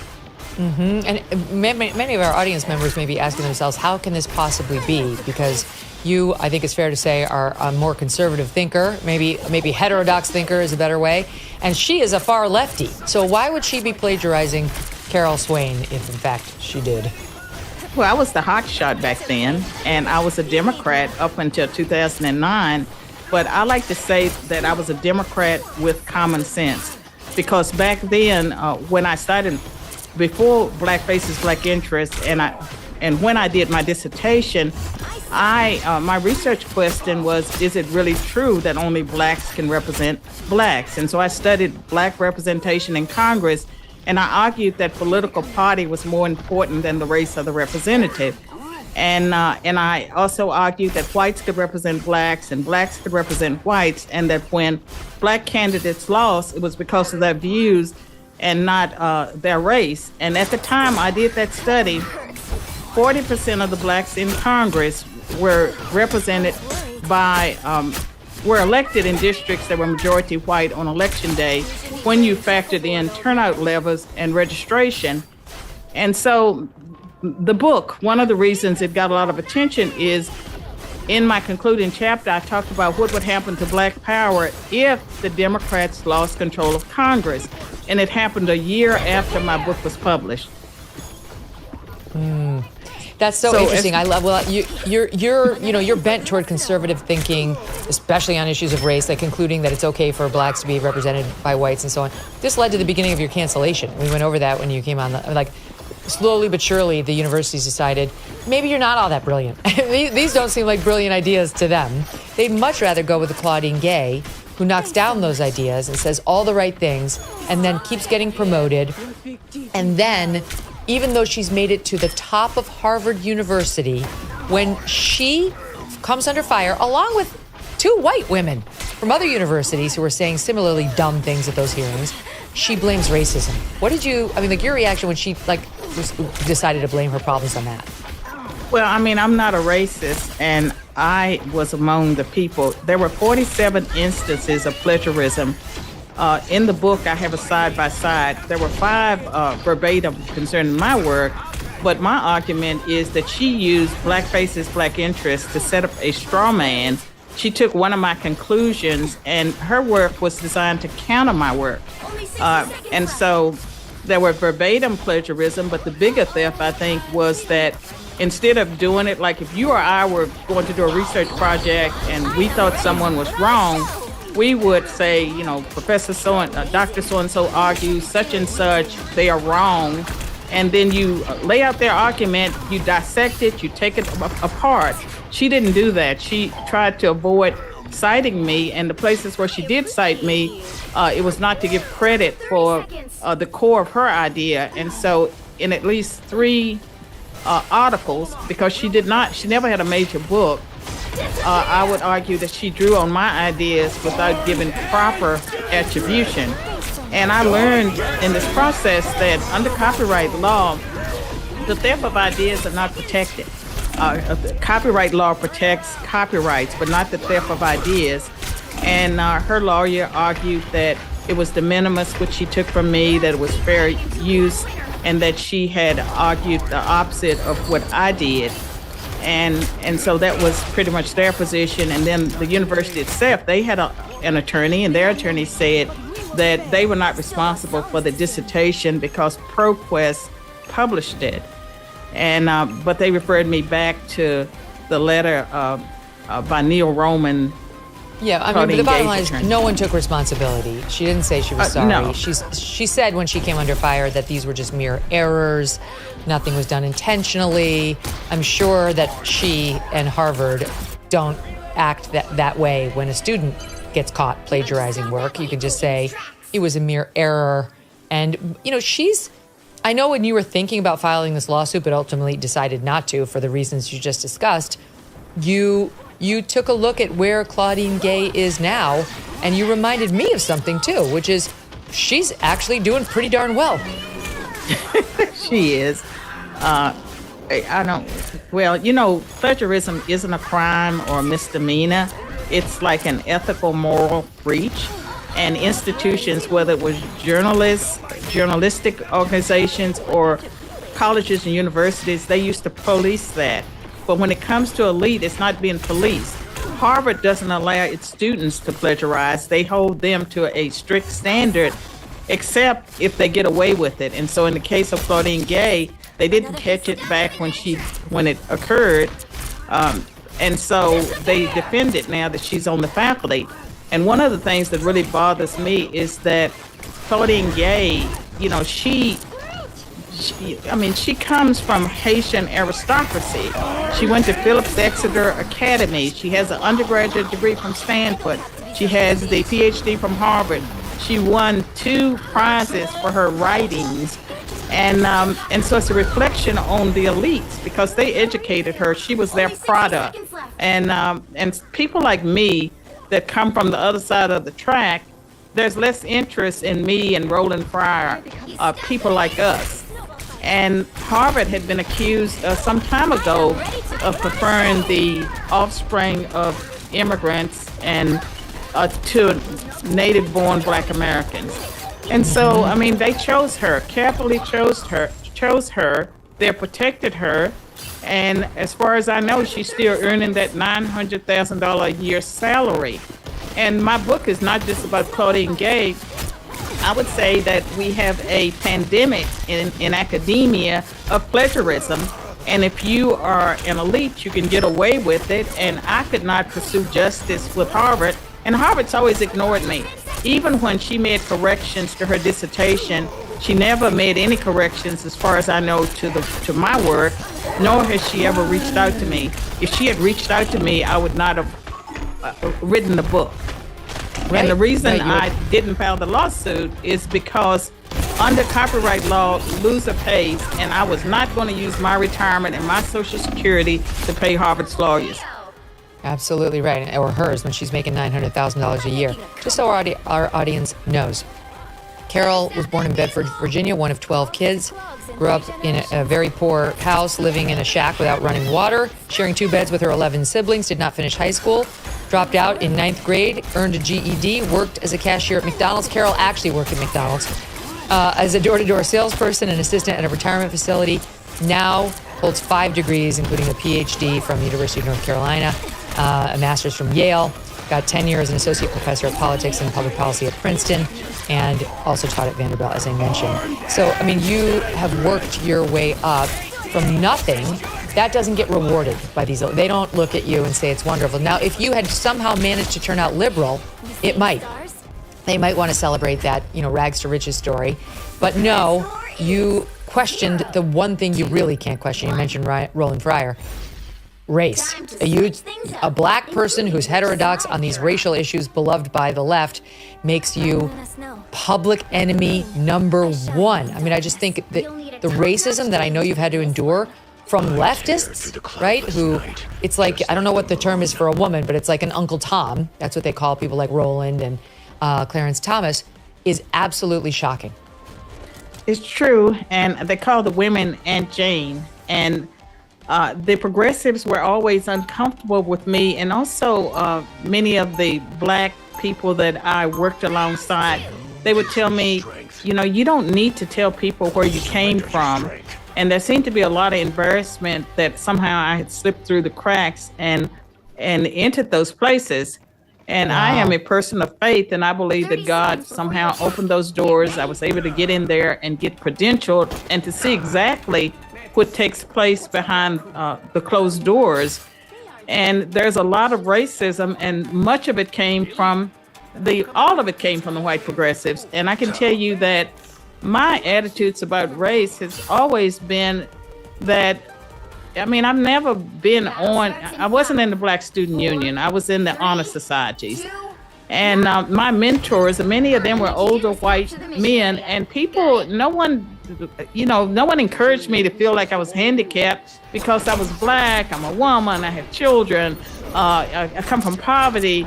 I had to get to graduate school and start studying theories of oppression to learn that because I was black and a woman and with a family, that I wasn't supposed to have been able to do the things I had already done.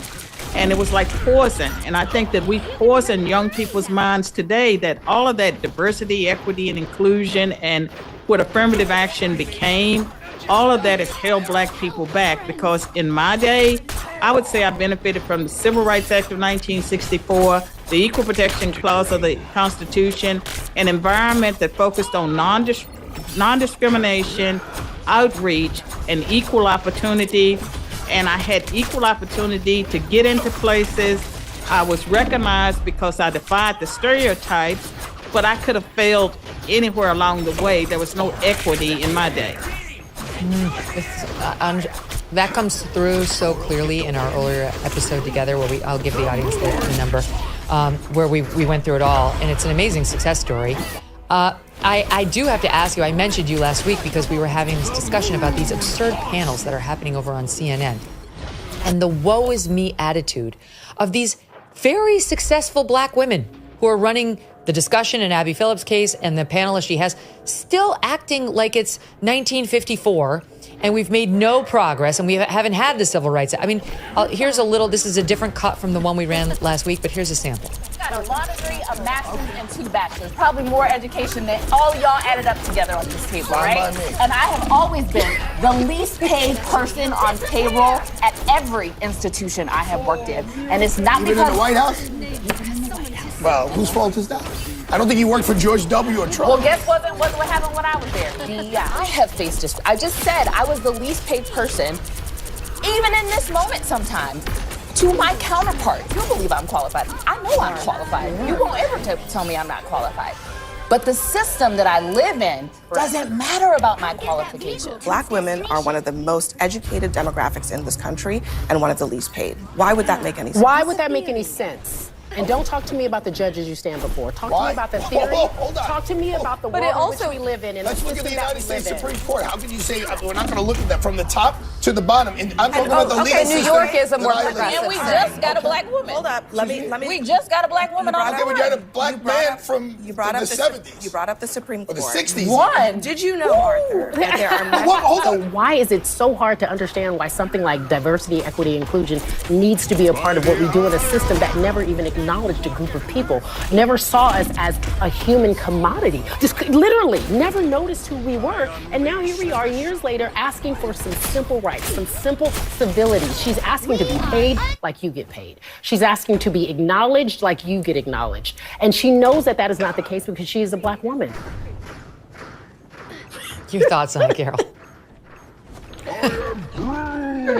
But an interesting thing about, all these degrees that she has, we know that colleges and universities are not equal.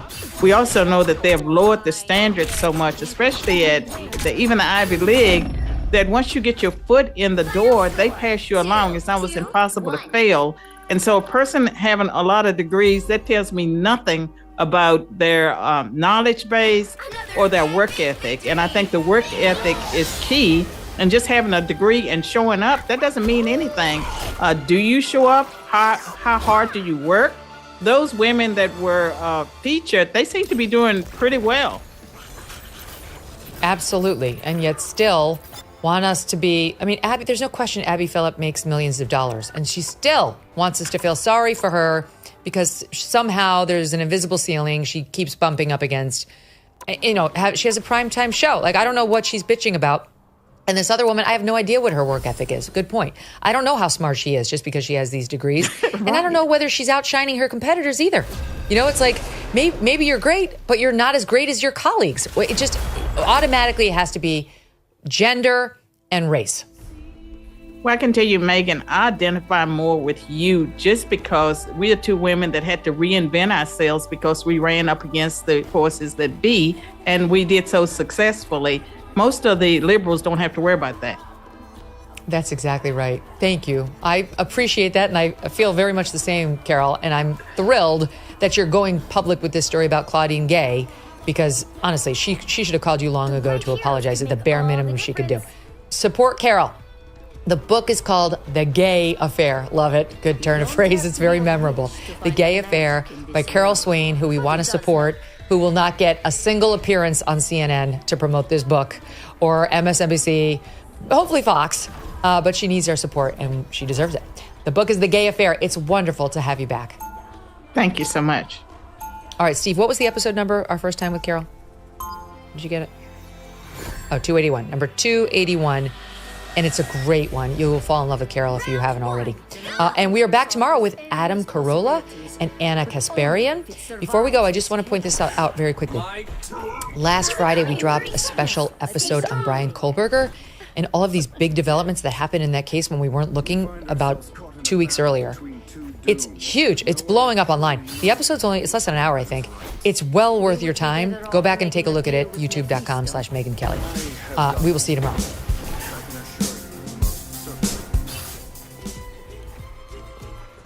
The battle starts in 5, 4, 3, 2, 1. You have to stop them from securing the mission area. We must stop Doom's schemes before reality unravels around us. Get ready. Here come the bad guys. Put a target on him. So much fast. You were under my spell. Feeling stronger already. Punisher is inside turret.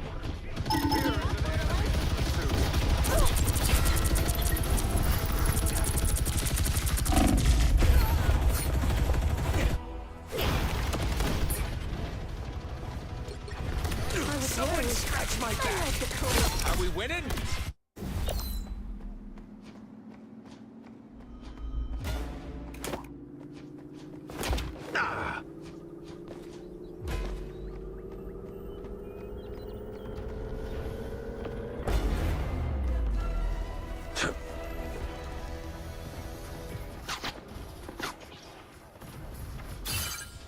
We need to stop that vehicle in its tracks.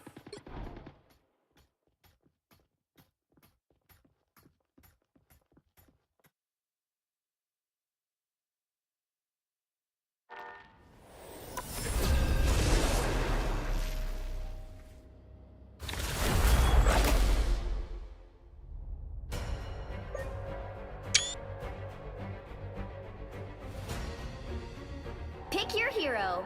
Or villain. I'm not judging.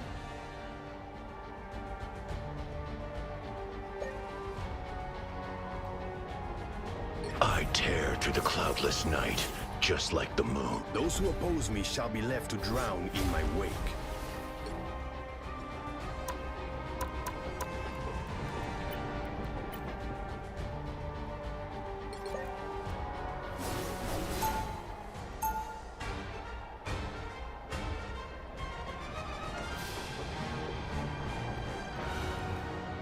Things first, weekdays at 3 Eastern on FS1. Thursdays on Fox, a new laugh-out-loud comedy. Sir, yes, sir! At your service. I like this soldier. He just ran into a door, but at least he did. Welcome to Stroopstorm. The hell is this? Stroopstorm is known for cheese, laundry, and bowling. You gotta be kidding me. There's nothing wrong with Stroopstorm. Really? Can you show me one thing that's right about this place? Nice. Dennis Leary is going Dutch. All new Thursdays on Fox and anytime on Hulu. All right, I'm gonna change your world. Yeah. I love to root for great. You want to root for the underdog. Good luck with that. It doesn't matter how many times I'm right, you'll still argue with me. This is The Herd.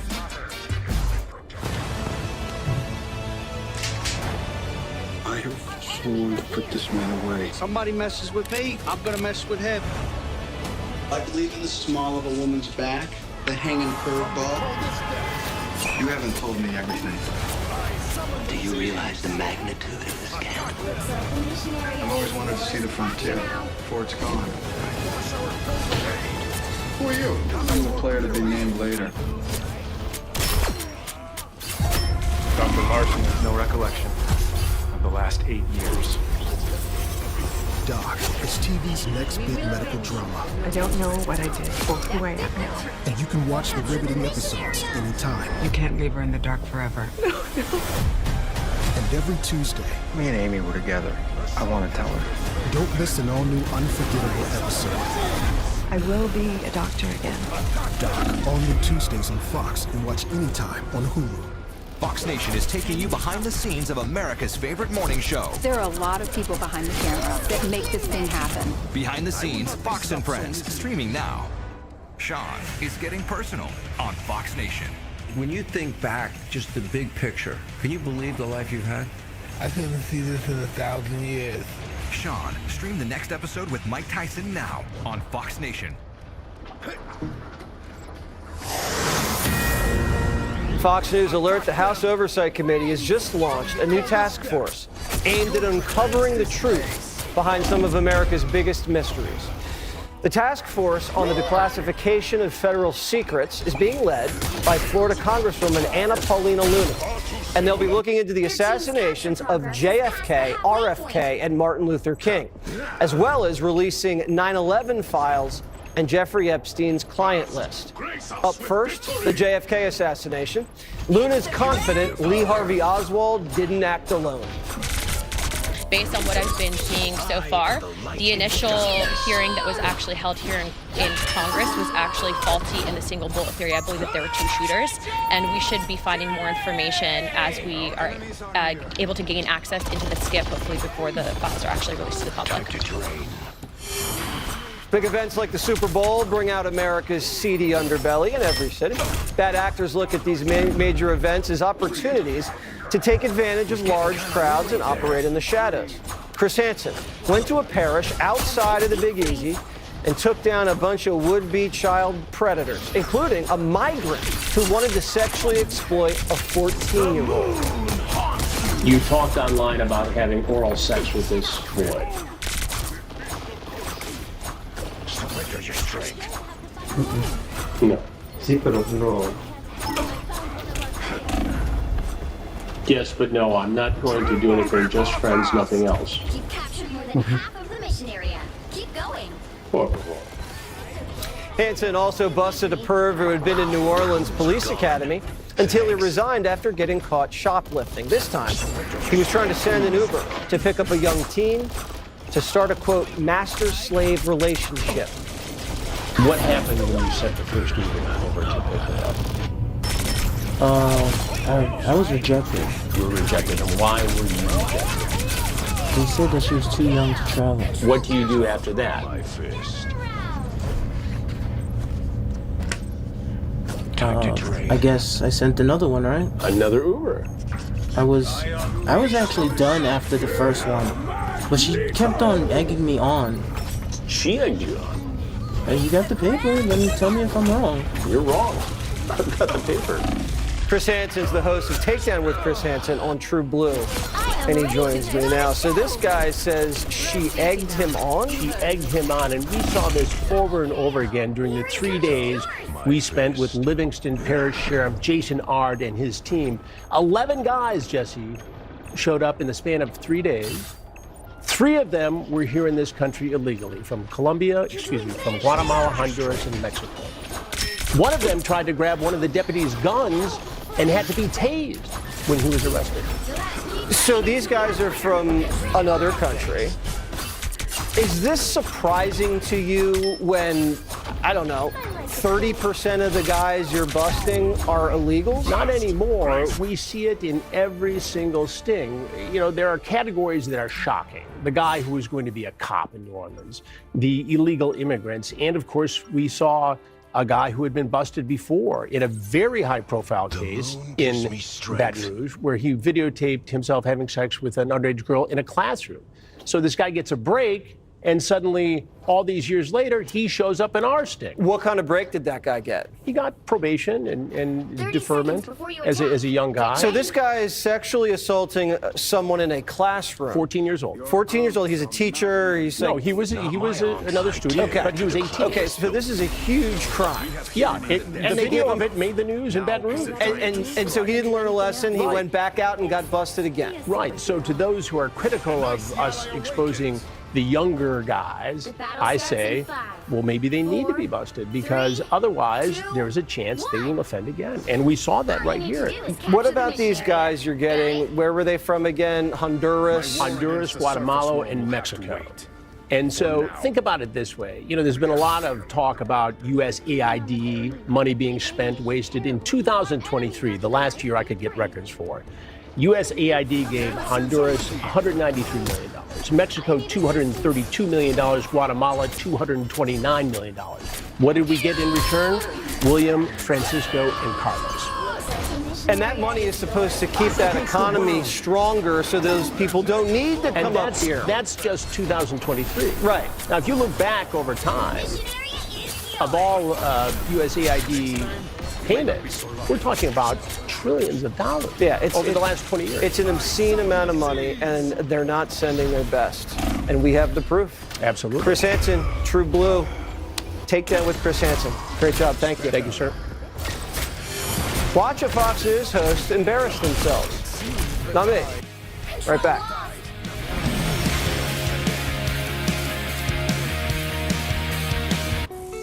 Weight loss. To put this man away. Somebody messes with me, I'm gonna mess with him. Like leaving the small of a woman's back, the hanging curve ball. You haven't told me everything. Do you realize the magnitude of your gift? I've always wanted to see the frontier before it's gone. Who are you? I'm the player to be named later. Sports, culture, and comedy? Sounds like Ricky Cobb. Maybe just from a size perspective, I would give him a problem. The Ricky Cobb Show, daily on Outkick.com. Let's wake up America! Fox Nation is taking you behind the scenes of America's favorite morning show.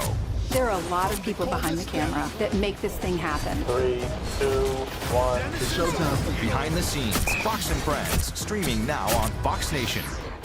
I'm terrified. live. 12 amateur survivalists compete in the extreme wilderness. I don't understand. But their fate is out of their hands. Oh, we can hear him.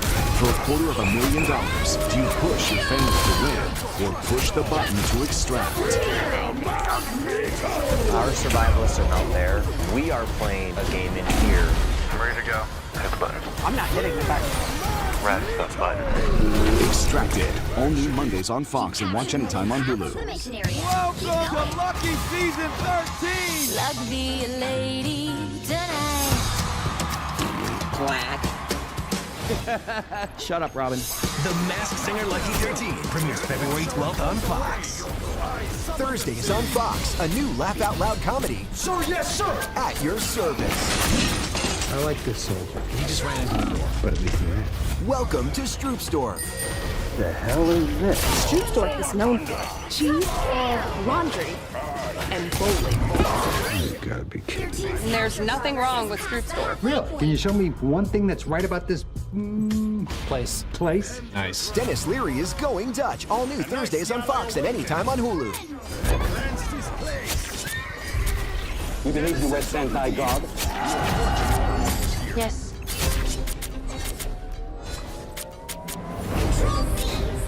Repent! Come and be baptized in the River Jordan! Here, it's almost yours. Attack them! I speak in the name of the one true God! Tremble before Dr. Larson has no recollection of the last 8 years. Doc, it's TV's next big medical drama. I don't know what I did or who I am now. And you can watch the riveting episodes anytime. I can't leave her in the dark forever. And every Tuesday, Me and Amy were together. I want to tell her. don't miss an all-new unforgettable episode. I will be a doctor again. Doc, all new Tuesdays on Fox and watch anytime on Hulu. Sean is getting personal on Fox Nation. Can you believe the life you've had? I couldn't see this in 1,000 years. Sean, stream the next episode with Mike Tyson now on Fox Nation. denizens of God has delivered us!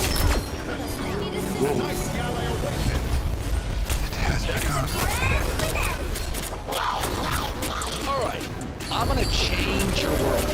I love to root for great. You want to root for the underdog. Good luck with that. It doesn't matter how many times I'm right, you'll still argue with me. This is the herd.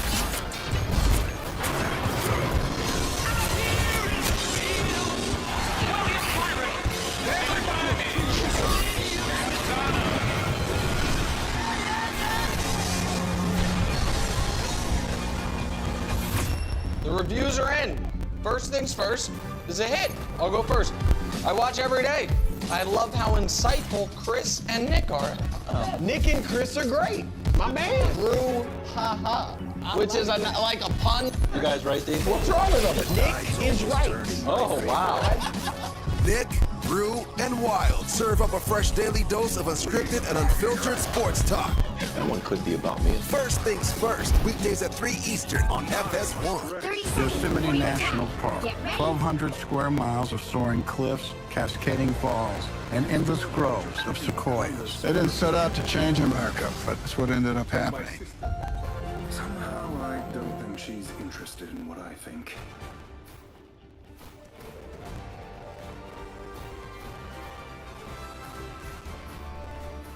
The battle starts in 5, 4, 3, 2, 1. All right, so I told you about the Eagles-Chiefs bet I had with Ducey from Fox and Friends, and he finally came clean this morning. Watch. Make me feel at home. All right, so what would you like to say to Jesse Waters? Do you have a message for him? Just dance moves.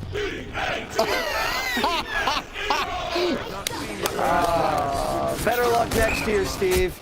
You're a man in your word. Appreciate it. Let's do some text. Howie from Ontario, Canada. Could you please send Elon to our country once he's finished with yours? I don't think he'll ever be finished. I think this is going to take a long time to root out. Sean from Elmira, New York. Doge. Democrats officially getting exposed. Jennifer from Macungie, Pennsylvania. How do I apply to watch mail being opened? I'd crush that job. Not only mail being opened, mail being sent. 1.5 million. Jim from Easley, South Carolina. Look at the bright side. At least no money was wasted on singing lessons. I mean, the Democrats are just singing. They're singing and swearing. That's all they got. Sherry from Massillon, Ohio. Did I just butcher that? Looks like we found next year's halftime show. Such a pity to harm a Dennis. Mary from Pennsylvania. Keeping paperwork in a mine shaft is better than an open garage. Good point, Mary. Eric from Spirit Lake, Idaho. Easy on the hardworking underground miners. We helped Trump get elected, but you don't store paperwork in the mine. You're actually getting coal out of there. Dan from Seneca, Pennsylvania. Hey, I used to work in that mine. It's not a bad place. We have your text. We want you on the show tomorrow.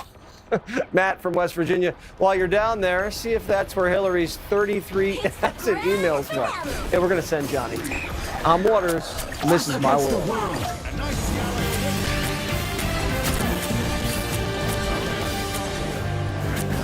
And welcome to Hannity. And breaking tonight, guess what? President Trump just secured the release of yet another American hostage. This is the 7th U.S. citizen. هقول لكم ازاي نستخدم الميكرويف وازاي برضه بتطلع جميله كده وسايحه وزي ما احنا بنشوفها كده في الفيديوهات الترند اللي طالعه اليومين دول زي ما انتم شايفين كده. وبرضه هقول لكم خلاص طلعت من الفرن.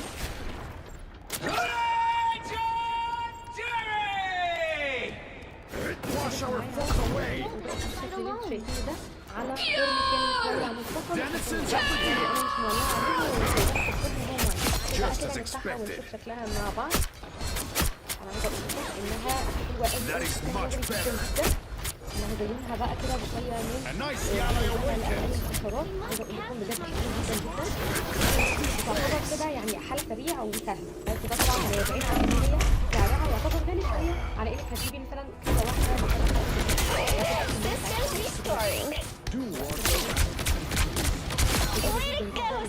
You've captured more than half of the mission area. Keep going. شكلها ندوق بقى واقول لكم الطعم بتاعها عامل زي ايه بالظبط. هل هي فعلا تستاهل او لا؟ Us against the world. خطيره خطيره خطيره بجد. كيك شوكولاته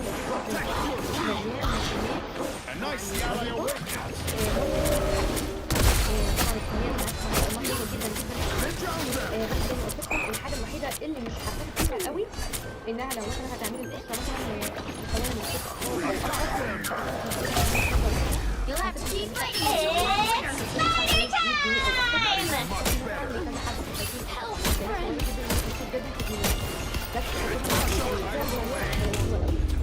وهي فعلا كيكه لذيذه جدا جدا مليانه بالصوص طعمها خطير. ان شاء الله تجربوها وتعجبكم. ما تنسوناش بقى في اللايك والشير ونشوفكم